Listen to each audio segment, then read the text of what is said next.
Hey there everybody, welcome back to the channel. My name's Chris Orby and we are here today with some more Franchise Hockey Manager 6. Carrying on with our Montreal Canadiens. We are at the trade deadline, and I've got to be honest, the team's playing pretty well. 74 points after 65 games. I'll take that, that's playoff level.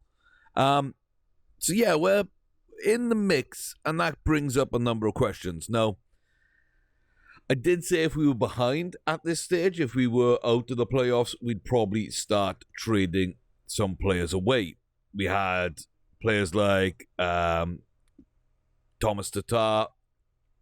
We have players like Hurtle, who we brought in, as well as, Gallagher, maybe a Drouin as well, and just stack some picks.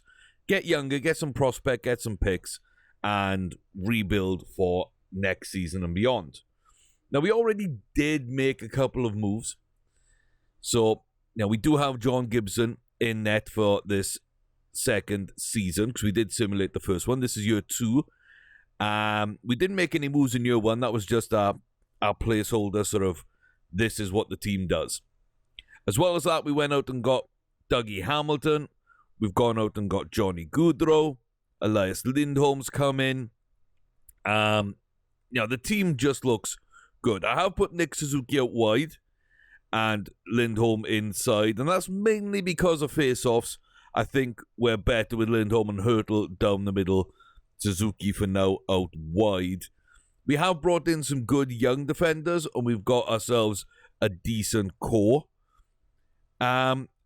I don't know. I don't think we need to make a move. But if we did want to make a move, there are some options. So we look here at the upcoming free agents. At the end of this season, I'm telling you right now, there's far too many good players already on this list.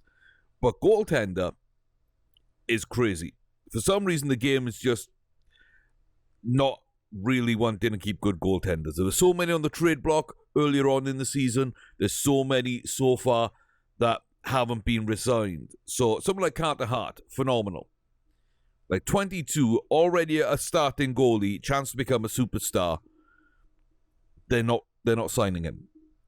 Ilya Samsonov, 2 years older, exactly the same situation. Don't know why they haven't signed him.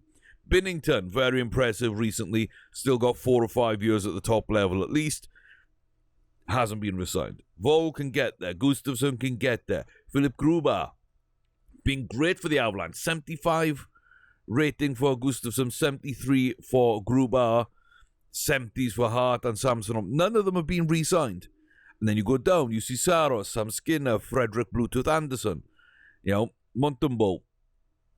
Even further down then, you got even 3 stars for Verlainen. There's too many.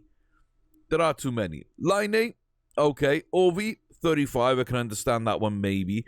But Laine, he's got a 79 offensive skill rating right now at 22 years of age. If he comes available, you best believe we're going in for Patrick Laine. You best believe I'm adding that to this lineup. Like, I'm trading Max Domi, I'm trading Tatar, I'm trading everybody on that left wing bar Johnny Gaudreau. And I'll go Gaudreau and Laine for my 1-2 punch and fill the bottom lines elsewhere. 100%. Quinn Hughes, Cale Makar, Rasmus Dahlin. Like, what? Yes, please. Now, Cale Makar doesn't look good here, but he is a phenomenal defenseman. And, I'm going in on him. Quinn Hughes, Rasmus Dahlin, their defensemen really do well. I'm going in on those. So really, you could get Carter Hart, say Quinn Hughes and Cale Makar, with Patrick Laine, Case, and then all you need is a center for a very young but good and developing first line team. Okay, Texier, I don't believe he's that good. I don't know where else I would go in terms of center. But if you've got a high draft pick and coming into free agency this year, you would take up all these players easily to build your line. So you got your goalie, your starting 2 defensemen, your 2 starting wingers. You draft the best center on the board, and that you're set for 5-8 years. You can get a backup goalie. There's so many. It's crazy. Now, on the trading block, things have calmed down. We were left with this. Cale Addison. Now, Cale's a good player, but I don't think he's that good right now. He might make it. He might become a really good player. Apparently, 5-star potential. But yeah, I'm not entirely sold on him right now, because I think we've got our top line sort of defenseman, and I don't want to go crazy. We've got Noah Dobson. Dougie Hamilton's going to be okay for a few years. And then we've got Mete and Chicharon, who are solid enough. Edmondson, again, for another few years, solid enough. So that left side of the defense is okay. We've got some prospects as well that I really do like. There's no 5 stars in there, but I don't know. I think we're solid enough.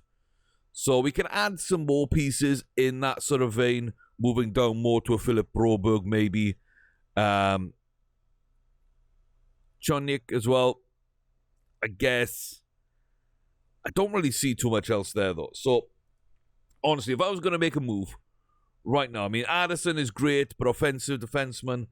And as I say, I'm not 100% if that's something I want to add with Noah Dobson in here. I don't know. So I might let that one go. Maybe I'm wrong to do so. I don't know how many other... I'm looking at my notes here. I don't think...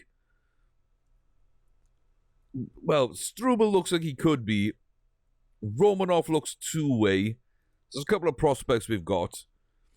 And Tuomisto's probably an offensive defenseman as well.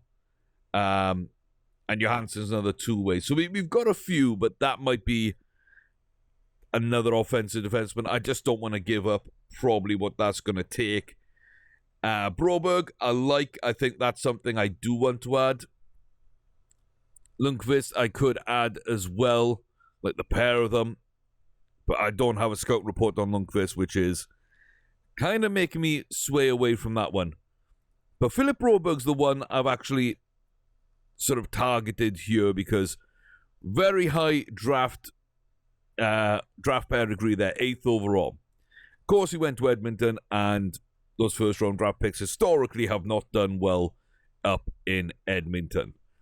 You know, unless you're Connor McDavid, things have been a little hit and miss while you're there. When you leave to go to somewhere else, those players tend to come good after a while.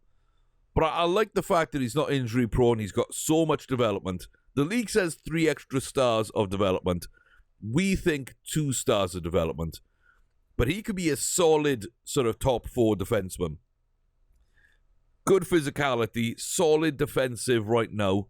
That's probably what he's going to end up, is defensive. But again, good passing and puck handling, so he can bring the puck out and be a little bit of a 2-way player. So I'm thinking I'm going to go after Broberg. Then there were a couple of others that I liked, like, you know, Bellerive looks like a fairly well-rounded player.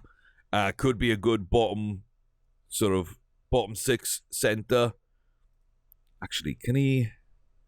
Yeah, he's okay at faceoffs. He's got a 13. So, could be a bottom 6 center. Probably get him really, really cheap. And it doesn't look like the league or the team are like rating him that highly either. That could be a decent one. And then we got William DeVoe. Very, very similar.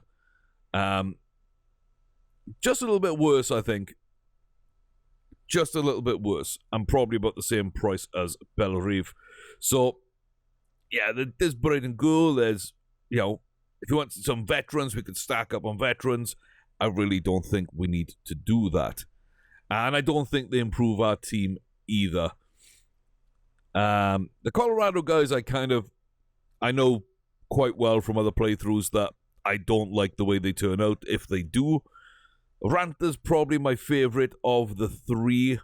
A defensive forward, a chance to sort of really solidify. I don't like Zorleov at all. I always try and get rid of him. And Tyler Weiss is an interesting prospect as well, but just, I don't know, 21 hasn't developed, probably won't develop too much more. That kind of says a little bit, I think, about his top end potential. So that's a free agency pickup, not a, free agency depth / AHL pickup rather than a trade pickup. So yeah, there wasn't too much on this. So while upcoming free agency looks stacked, the trading block not so much. So this is what we're going to go in for. I'm going to try and put a deal together for Philip Broberg. We're going to try and put a deal together for Jordi Belrive. And we'll see what comes back. I'll see you then. Okay, so we got a deal I thought should go through. I mean, Belrive's 1.5, 2.5. Larson is 2.5, 2.5. But he's older, and he's not as durable in places. I don't think he adds that much more long term. And I think we can afford to downgrade on the fourth line center and just get Jordi in there for now. I didn't think that would be too bad. I thought Johan was probably a bit too good for the role. And yeah, they just will not do it. So I think I don't want to give up a draft pick for Jordi.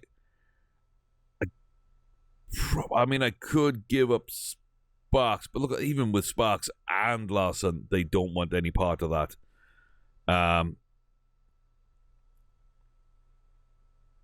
Yeah, they don't want any part of that. So they want someone like a Thomas Tatar for... They won't even do Thomas Tatar for him. Okay, Pittsburgh are just being unreasonable. I'm not even going to be dealing with them. Yeah, Belrive is no longer a target. Okay, I mean, this might be a fair offer. Alan McShane, who, again, I think is okay, but I don't think ever really does much. And I want him for a bottom six role, and he looks more like maybe a second liner in the making. We definitely don't need him there. Not with Kotka and not with Suzuki eventually going there.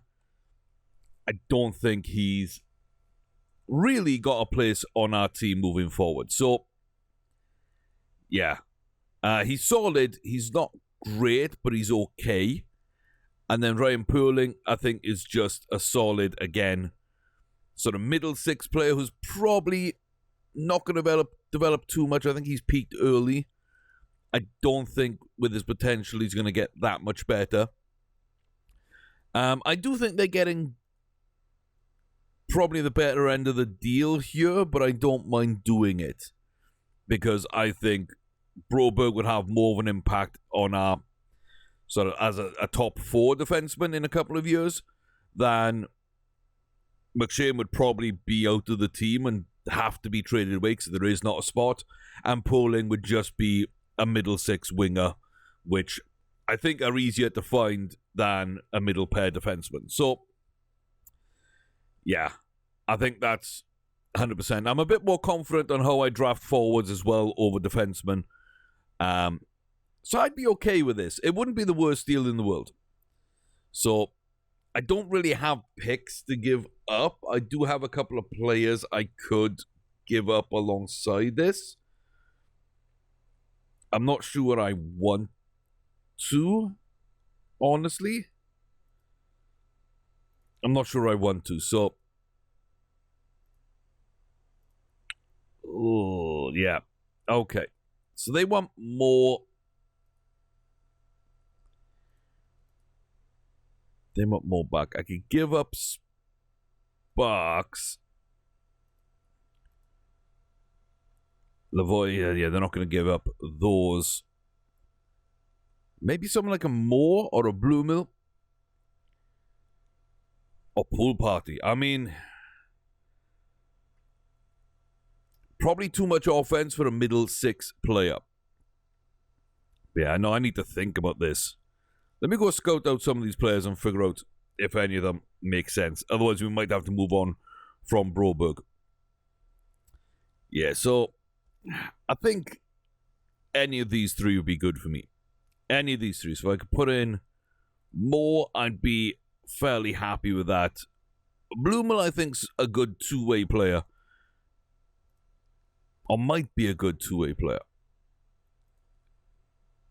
I mean, I'm looking at it, and it's like, we don't have a lot of information, but it looks like he can play, fairly well both ways, and one of his highest, perimeter shooter and up and down winger. So that's not bad. That's not bad. So we could probably do something with him. I wish we knew more about him scouting wise. But he might be okay. And then Pool Party, we know, is offensively minded. We think could be still a good player and a good shooter, and looks like it turns into a decent power forward, and that's not bad on the middle six. Whether or not he has the ability to get up to that second line, I don't know. That might be a third line player, which I think we all expected when he was drafted for him to go maybe, get the job done on the first line. But again, Edmonton and their first round draft picks haven't really worked out that way. So, and what was Blumel taken? Round 400. Okay, so yeah, I mean, if I could get all those players, let's see, what would I get in a third round of a draft? What would I get in the third round? I don't think I get a defender like Leighton Moore. I don't think so. Might be injury prone. Potential to become a top player. Give him some time to develop. Rushing defenseman, which I don't mind. I don't mind pace on the back end, but he can also play two-way, which is where I think he kind of ends up. But he does add a little bit more offense to that defensive core if we need it. Like I say, Blumel looks like he could be a good up and down winger, probably where I'd want to use him. Could again be a power forward. He's not too far off that. And Jesse, we're being told, is a power forward up and down winger. So the pair of them could fit into the middle six. So Leighton Moore. Okay, so we got Broberg. Now let me figure this out. We got Dobson and Broberg. And then we've got who? We got Brook, we've got Mete, we got Chitterson, Chichron even. Yeah, I got Struble, I've got Martin. Tuomisto might make it, fair brother. I mean, there's a lot of bottom six guys. There's a lot of guys sort of on that bottom pairing, the fifth and sixth defenseman. I mean, I would do that deal. They're not going to do that deal. They're not going to do that deal. We got round 1, 2 round 2s, and round 3 for the next 3 years. If I toss in a round 3, can I get anything back in return? Now, this is me being greedy because I still think we've got the better deal here. Yeah, they don't even want to put a 7. So that's not going to be enough on its own, right? It's not going to be enough on its own. So I put in... No, I can't put in multiples. Oh, I kind of want 4 picks per year, but we're not going to get that in this deal.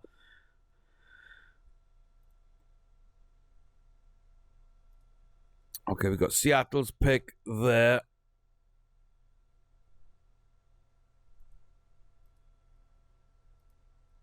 Yeah, okay, 4. But do we like this year's draft, or do we want to hold over for next year's draft? I mean, that could be the question. That could be the question. Okay. 2/3. A backup goalie. A potential third to second line center. And probably, again, another middle six forward. So 2 middle six forwards, backup goalie, and 2 thirds. What am I getting back? I'm getting my 2 middle six players back, but I prefer... Yeah, definitely. As an offensive player, I prefer Pool Party to Purling. Blumel for McShane, I think, is a slight upgrade for us. Leighton Moore and Broberg help the back end, so that's definitely worth a third. And Sparks. Are all the rest of the upgrades worth another third? Maybe. Okay. Do we keep Sparks and just go for our other third? Do we just keep Sparks and go for our other third? 3 third-round picks. I would trade a third-rounder right now for Broberg. I would trade one for Pool Party. Bloomer and Leighton Moore, I'd probably trade a third to upgrade from McShane and Poling. Maybe.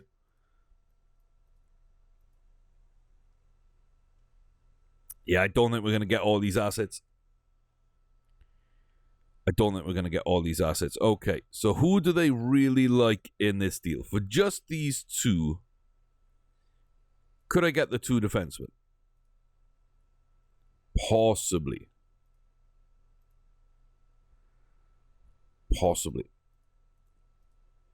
Could I get the 2 forwards? Where are we?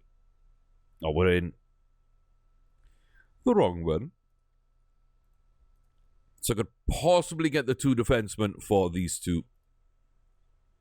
I can get those 2. Okay, can I get something else back in this? Can I get, like...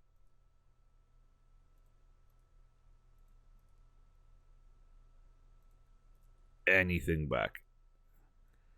Can possibly get that. Can I get a 6 from back here? No. Okay, so...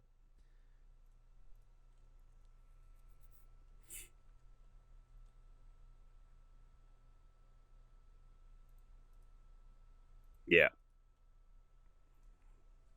It's just improving those 2 positions. But it would be a straight swap. I still think we come out ahead. I do think we come out ahead. What do I need? Let's see. Lindholm, Hurtle, 25-26.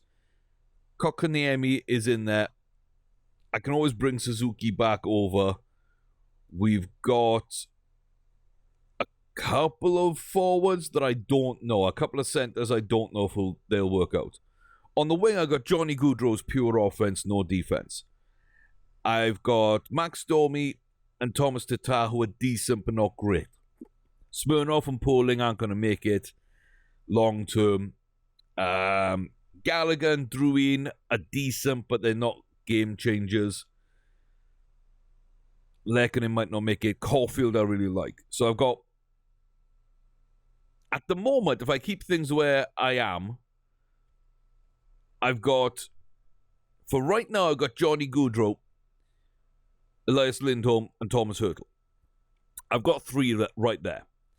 Then I've got Kotkaniemi, Caulfield, and Suzuki for the future. And that's kind of it, I think. I think that's kind of it.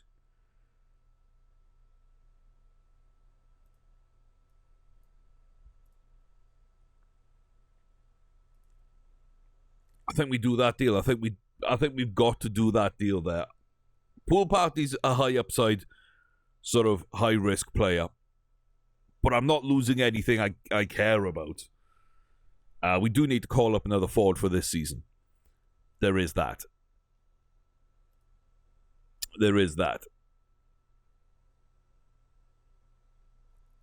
But now can we go ahead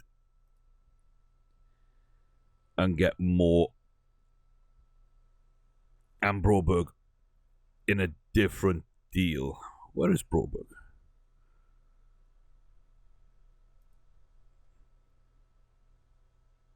There is. Oh, he's 3.5. I thought he was 3-star. Okay, that might be why we're having trouble. Yeah, let me go find a deal that works here for me. Okay. I've tried to add something else into this deal, but there's nothing. There's just nothing. So, top player in this league, probably an offensive defenseman.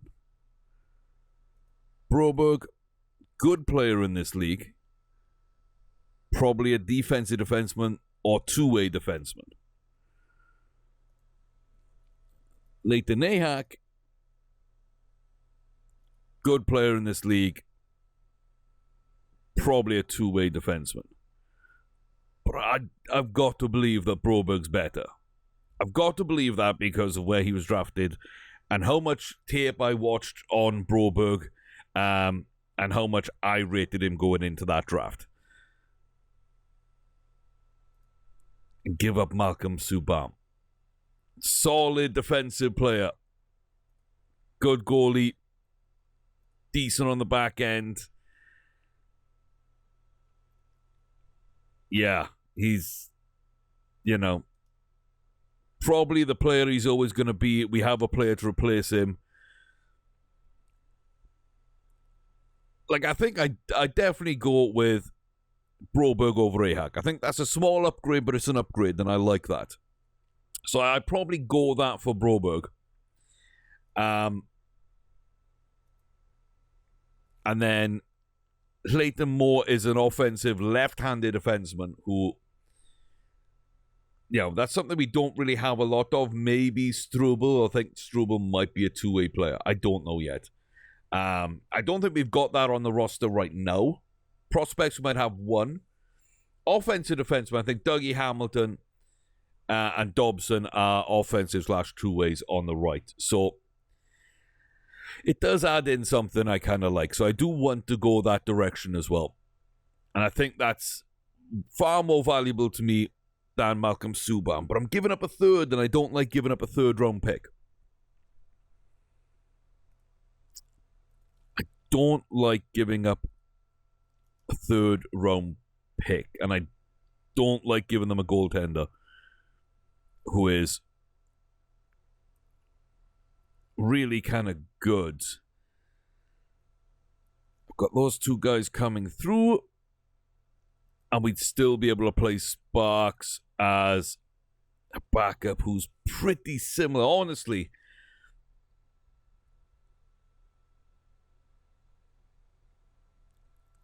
I don't mind that. And we got Primo as well, who is a little bit behind, but could end up being a really, really good goalie too.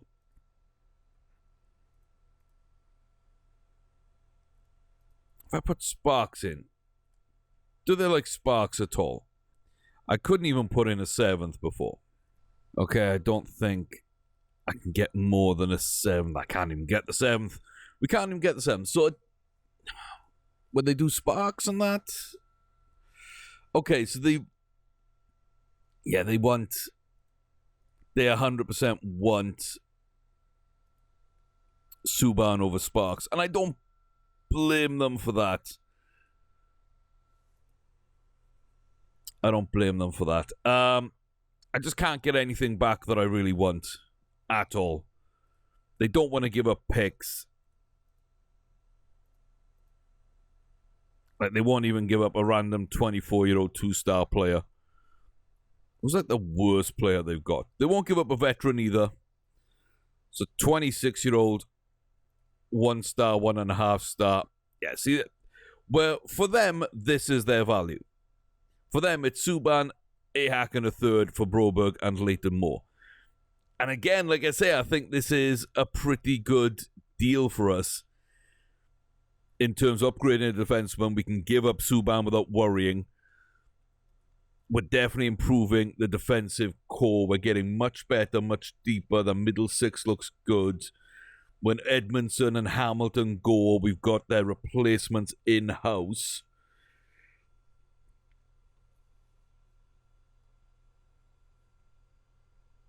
Yeah. Plus, it adds an offensive left-sided defenseman, which we don't have.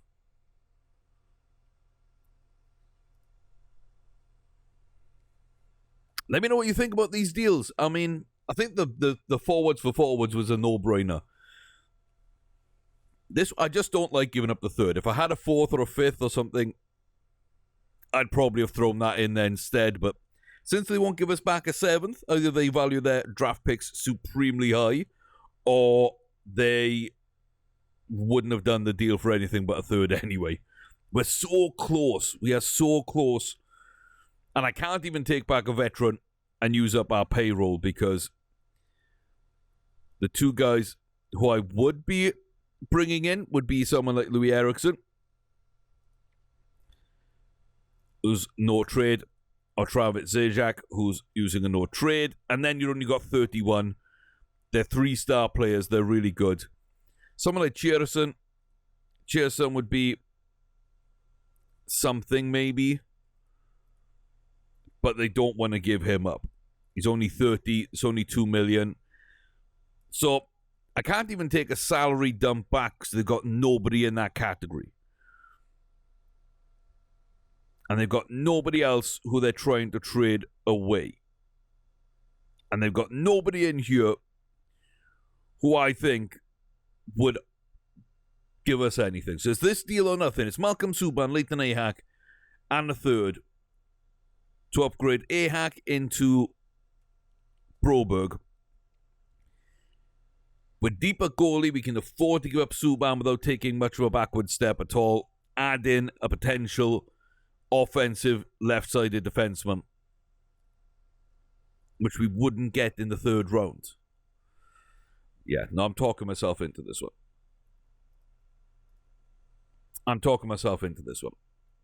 So there we go. That's kind of how we do these deals.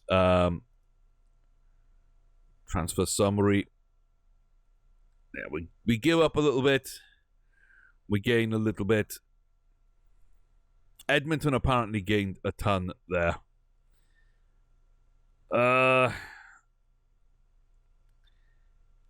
Yeah, no, I'm definitely okay with this deal. I think that's a definite upgrade, and I think this slightly works out for us. We're just getting young prospects. We're getting middle six. It's not for this season, but we're getting them done nice and early. Nobody needs to be signed there. End of this season, we need to pick up Albert Johansson and Mattias Blumel, who will be fine. I'll be able to bring both those guys up anyway. I'll be happy enough to do that. We've also got Reichel. Pool Party's definitely going to get called up as well. And Fairbrother can get called up. So we got a few that we can call up, 1.5 stars or above. We should be down a forward. So let's go and figure out who we want to call up. It's only Olofsson. It's only Olofsson we've got. Let's bring up Jacob Olofsson. There we go. And yeah, I still think we should be trying to trade away Larson. I've shopped players about. I actually shopped away 3 big players, and we didn't get interest back. So be it. But I like the offensive core right now.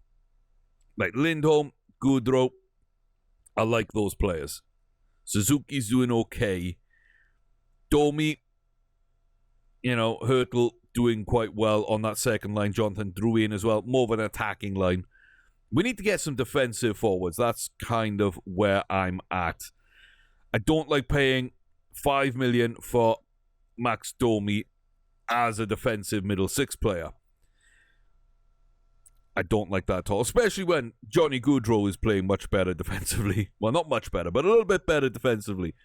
That's kind of crazy. Hurtle's the one I don't really understand why he's not playing as good. But on the back end, defense is playing defense quite well.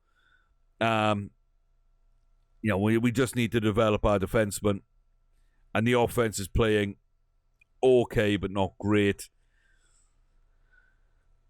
Yeah, we need to send down a defenseman, right? Yeah, it's got to be Josh Brook, isn't it? keep Broberg up, send Brook down, and then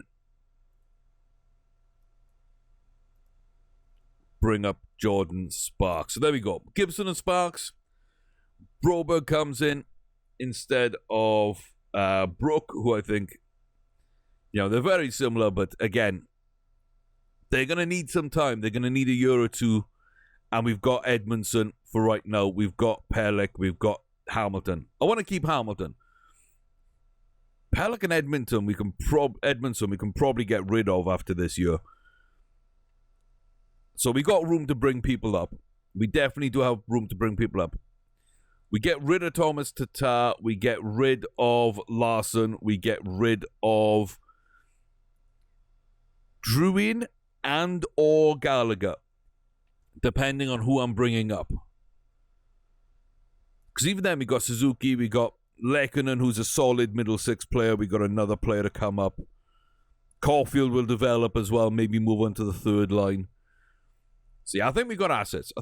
Let's go then to the end of the season, see what it's like, and have a quick look at the playoff picture before we end the video.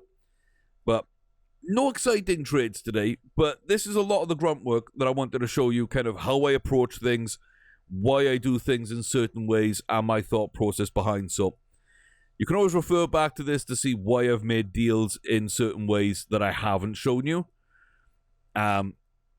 But yeah, I'm always looking at this depth chart and seeing where we've got players coming through. So we know we've got a good goalie. We know Nick can probably play center. So can Vasily. We've got Cole Caulfield and Denisenko for the wings. We got a bunch now of defensemen to make up any holes we got on that side. We got our backup goalie of the future.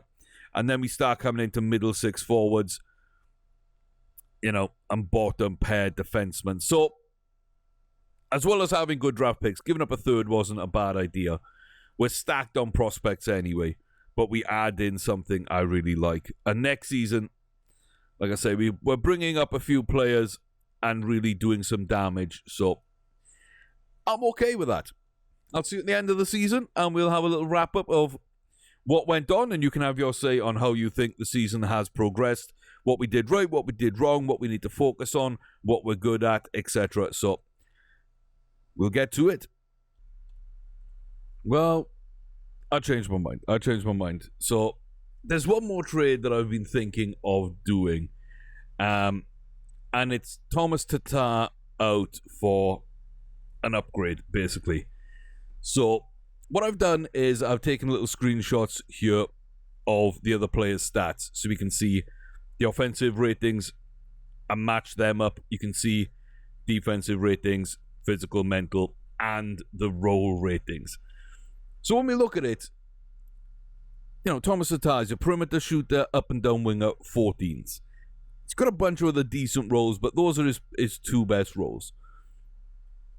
The upgrade would be 3 points better at perimeter shooting, two better at up and down winger. Also really good as a speedy forward dangler. And I'm never going to say no about adding more pace to a team. Not only that, but he's a much better playmaker. He's a much better defensive forward. He's a better all-round two-way forward. He's just a better all-round player. He's a better all-round player. So he's not as good at checking. He's not a checking forward. Apart from that, he's pretty similar to Thomas Tatar in defensive. Gains a bit of positioning, loses a bit of stick checking. Defensive read isn't great. He is a better offensive player. He's a puck handling maestro. You look at his mentals and he's just better or the same everywhere. Highly professional, great team player. He's better all across the board in physical as well. Even in agility, Thomas Tatar's a high 17. New guy's got 18. So I really like the mix here. I don't think we lose too much defense. And let's face facts, Thomas Tatar was not defensive for us at all. He did not play good defense this year.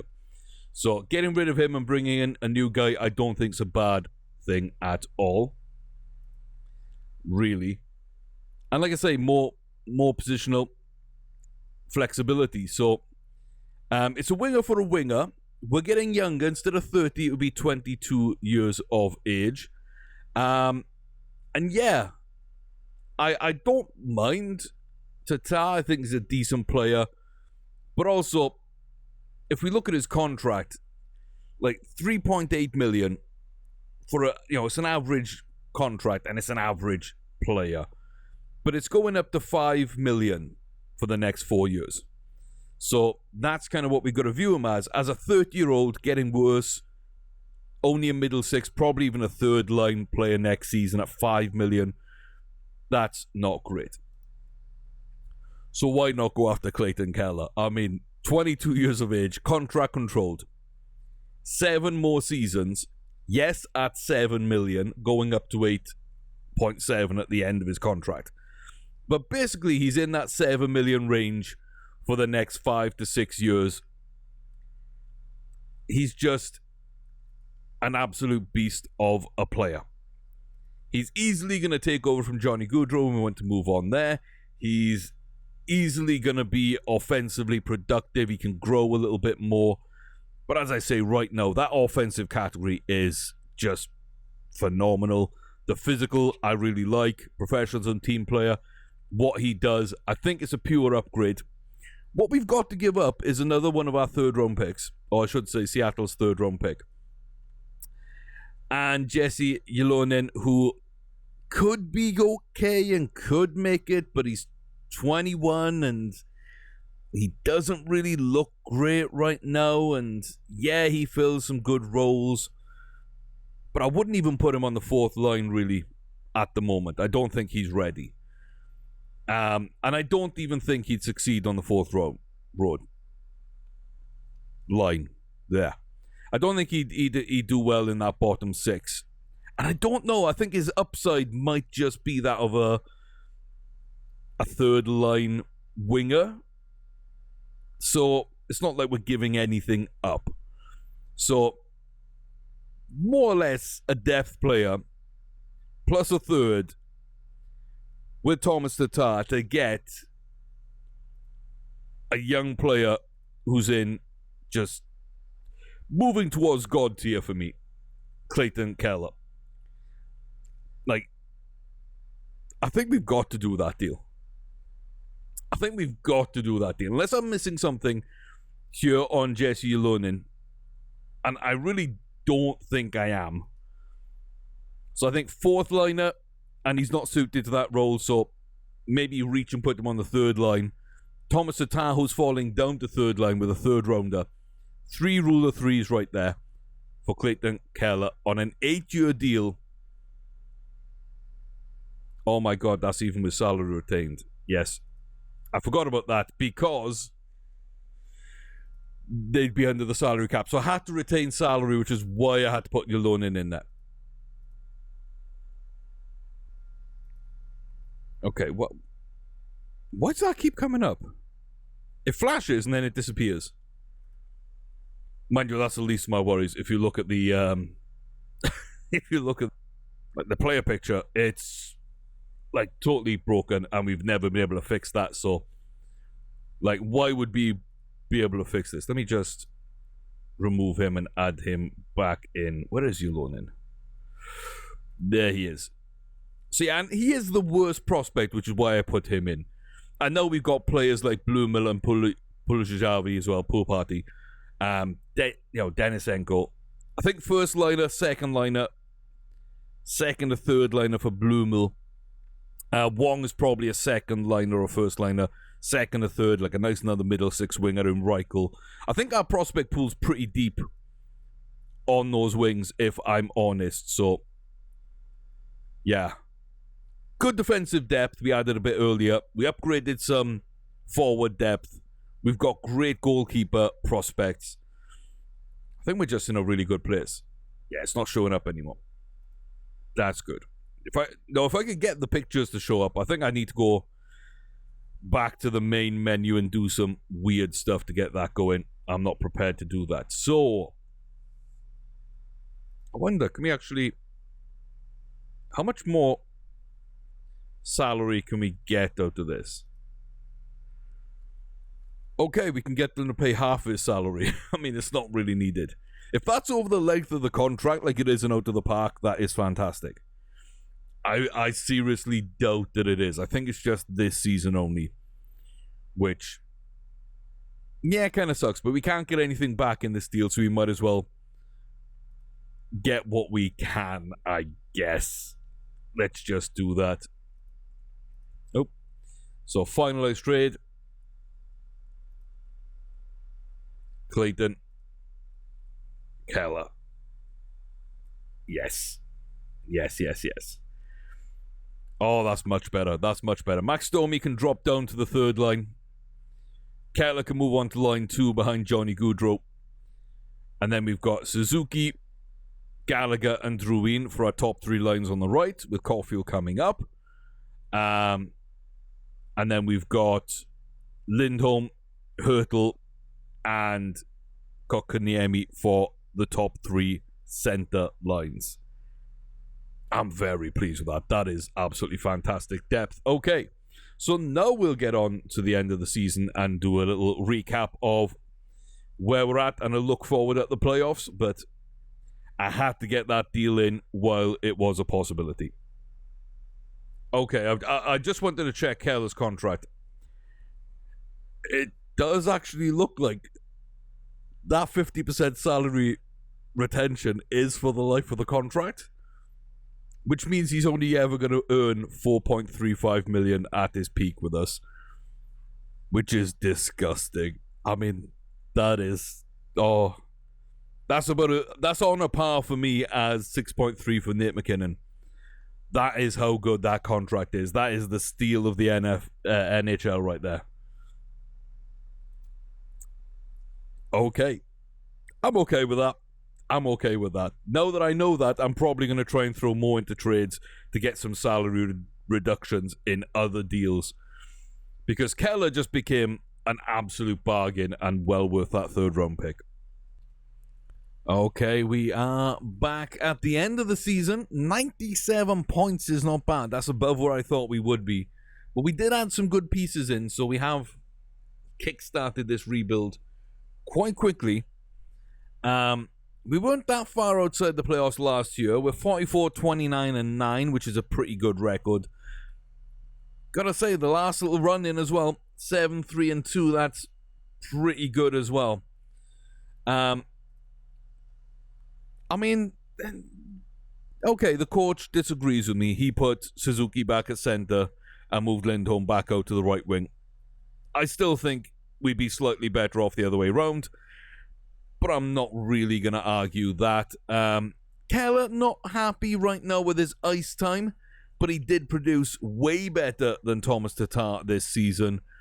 As I say, Tatar was in line with a Smirnoff there in the low to mid-50s. Keller at least brings good offense and not bad defense. So we upgraded. We did upgrade. A couple of upset people. Cole Caulfield wants more ice time. He'll get that next season. Lehkonen wants more ice time. It won't be at this club. It will not be at this club. I can guarantee that. Yeah, Larsson's happy. Larsson's happy with his minutes, finally. Keller will get better ice time next season, as will, Smirnoff, probably at another club. Probably not here. Yeah, probably not. So overall, I think we're starting to play better. Now we can see, defense still playing good defense. We still need some more offensive production from that side, but it's okay. It's okay. And then we've got a decent production from the forwards on offense, and now we're seeing a few chip in defensively. So it's not too bad. Sparks came up big when he played. Gibson seemed to have played decently well. If we go and have a look here at the standings, we actually jump Ottawa and get into second place. We are the second best team in the Eastern Conference Atlantic Division behind the Toronto Maple Leafs. They are stacked. Absolutely stacked. Looks like Pittsburgh beats Washington to that second. I'm guessing Washington kept hold of Ovi. Yeah. Kept hold of Ovi. Thought it was a bit weird that they would try and maybe trade him. I saw that as a possibility, but Was hoping it wouldn't. Seattle, third in the Western Conference Pacific. That's a good sort of debut for them. Vancouver take it just ahead of Edmonton. So they didn't get hurt at all by our trades. Maybe improved. And then pretty competitive again in the Central. The 5th place team is Winnipeg, and they get 94 points. That's crazy. Nashville 96, Colorado up on 98, but Chicago 106, and the St. Louis Blues are huge up there. So, wildcard race, Carolina and Tampa Bay make it into the East, along with Toronto, Ottawa, and ourselves, Pittsburgh, Washington, and Philly. Vancouver, Edmonton, and Seattle with St. Louis, Chicago, Colorado, and then Nashville and the Jets. 5 teams from the Central. Very, very stacked division there. League-wide, we are 11th. Honestly, that's not bad. One more overtime loss instead of a regular loss, and we would match up pretty well with Colorado. But we've got a good goals for.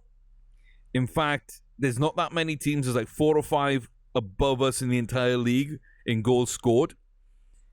And goals against, I mean, are we 4th? We're 4th maybe in the entire NHL. That's amazing. Absolutely amazing. Okay, so Anaheim, Arizona, Dallas, Minnesota, like some really bad offensive teams. We're 4th. We are 4th in goals per game behind Chicago, St. Louis, and Washington. All 3 had great seasons. Absolutely amazing seasons. We actually score slightly more goals than Toronto. Goals against Arizona. Not only are they weak offensively, they are terrible defensively. The Coyotes are really bad. Red Wings, they concede a lot. So do New Jersey and Anaheim. Goals against per game, Pittsburgh, St. Louis, Nashville, and ourselves. So again, great team in St. Louis at the moment. They are the big threat in the playoffs, I feel. But we really did well. Goals per game, goals against per game. Shots per game, we don't generate that much, so we're converting at a high rate. Shots against per game, we don't really face that many. So we're not really saving a ton. We don't have to. We're just below 50% face-offs. That's okay. Shot blocks, we're fairly high up. That's why we don't get many shots against us. We are blocking a lot. Hits, not that many at all. Not many at all. Kind of mid-league for takeaways. Fairly high on giveaways. That's the offense really coming up there. That's the offense. Again, middle for injury days. Penalty minutes, kind of average there. Power play is 4th best in the league, though. I really like that. Washington with Ovi's number 1. Chicago, Boston, kind of stacked forwards there. Veteran leadership. We've still got a young team, but 23% power play is really good. Shorties against, we're kind of high up there. We do take risks. And then penalty kill, we are 8th. So we're really good at goals per game and goals against per game. We're really good on the power play and on the penalty kill. This is a well-built team right now. This is a well-built team. And we scored 1 more short-handed goal than we gave up. So it's a net benefit. I will say that. I'll give us that much. It's a net benefit. Okay. Goals on the season. Austin Matthews, 65. That is absolutely crazy. Are you kidding me? What a season for Austin Matthews. That's the reason why Toronto beat us to the league, to the division title. That's just crazy. Tarasenko on 60. Patrick Kane, 53. Nate McKinnon, 51. Ovi on 50.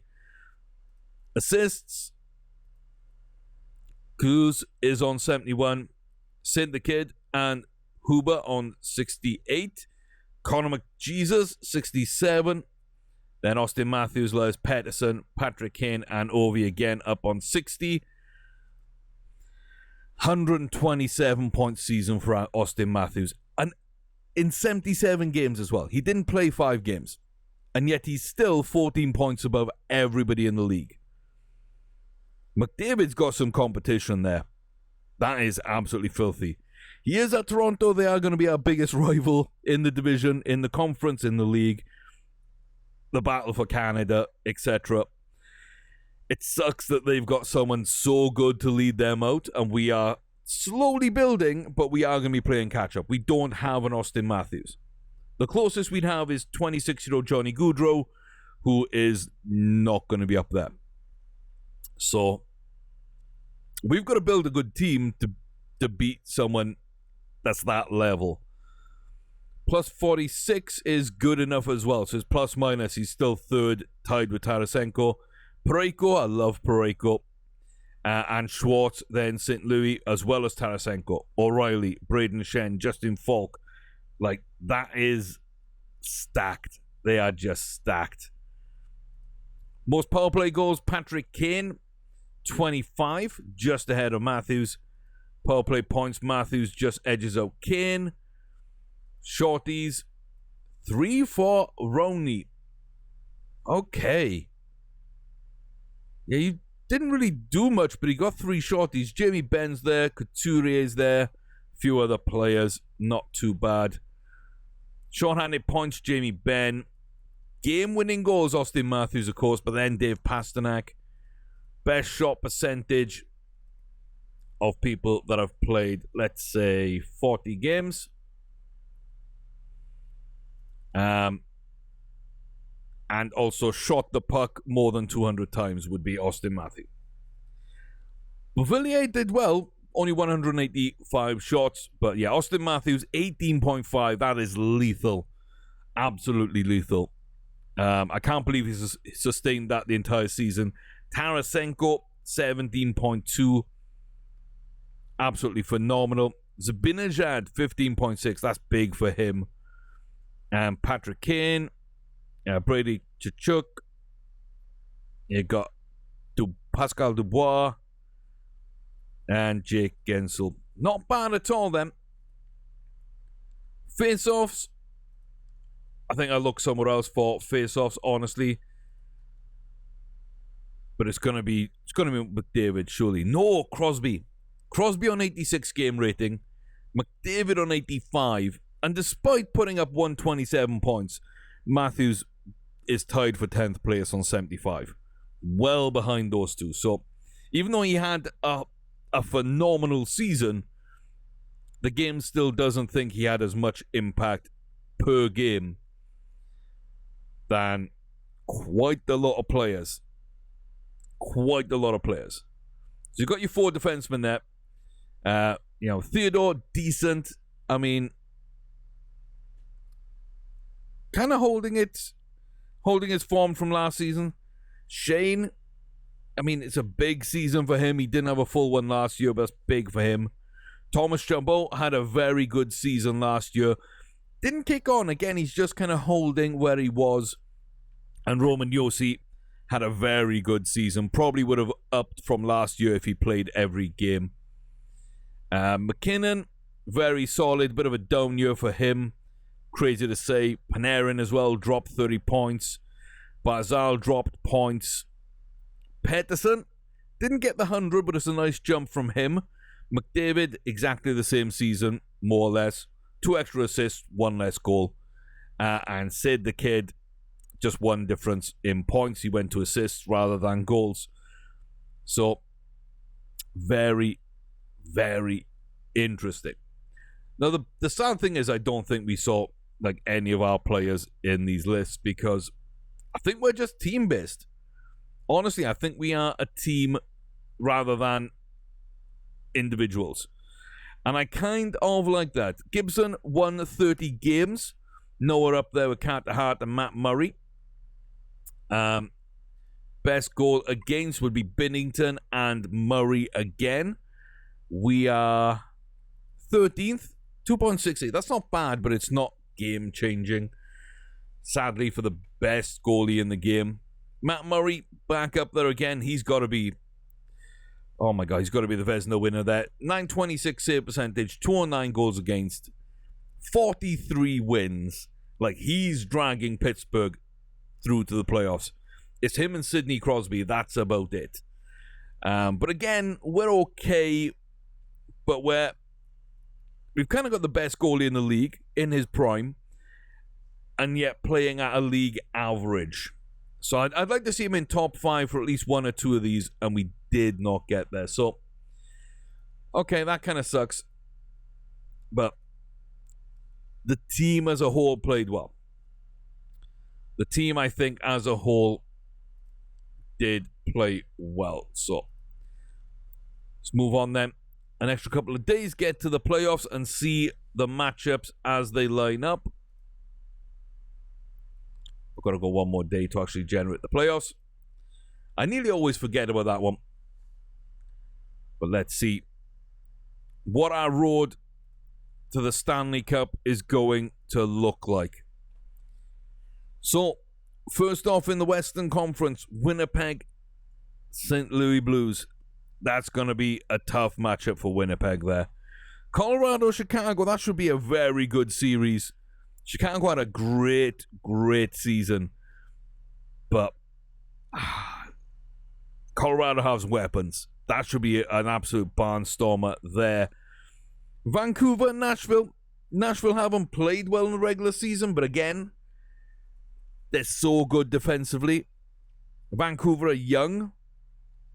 I don't know how they're going to handle the playoffs, but they should win.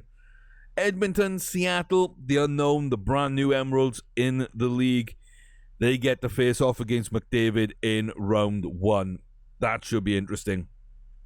On our side of the bracket, though, Pittsburgh, Tampa Bay Lightning. Bit of a classic from some years back. Both teams not doing as well now, but still pretty good. Good goaltending from Pittsburgh. That might edge them. Although Tampa Bay have got a really good goalie as well. Ovi, one last run at a cup there. They come up against Philly Flyers. Hurricanes, I like them. I do like them. But Toronto look unstoppable right now. I don't think they're good enough to really, really stretch Toronto. And we get Ottawa, which is close, but I think we're a better team. But I really don't think there's anything in that series. And if we do win, we're likely to get Toronto, and then we're likely to maybe get Pittsburgh or Washington in the conference finals. So, yeah, we're gonna have to earn our way. A tough first round, but it only gets worse from there. It only gets worse. Then we maybe come up against the best team in the league, and if we defeat them, we come up against maybe one of the best players to ever play the game, either in Ovi or Sid the Kid. Like, in recent memory, those are the two guys that have dominated the league until McDavid's come along. So, yeah, that's brutal. That's brutal, but hey, it's what we've got to do if we want to be successful. I think we've got a good team. I hope the goaltending shows up in the playoffs. I like our defense. I think we still need more offensive defensemen, but we're bringing them through from within. Unless there's something amazing in the draft I can't pass up on, that'll be the way we do things. I like the fact Johnny Gaudreau's playing well. We've added Clayton Keller. This year, Hurtle's come in. This year, Lindholm's come in. I think we're in a good position moving forward. So, join me in the next one to see the playoffs, see how we do, how we get on, and if we can overcome Ottawa in the first round, and see if anybody can stop Toronto. They look really good. Austin Matthews is flying. And maybe he has a supporting cast around him to win a cup, unlike McDavid usually. So, all to be seen in the next one. Till then, thank you very much for the support. Always appreciate it. Like, comment, subscribe. As usual, you know the drill. I'll see you next time. Till then, take care.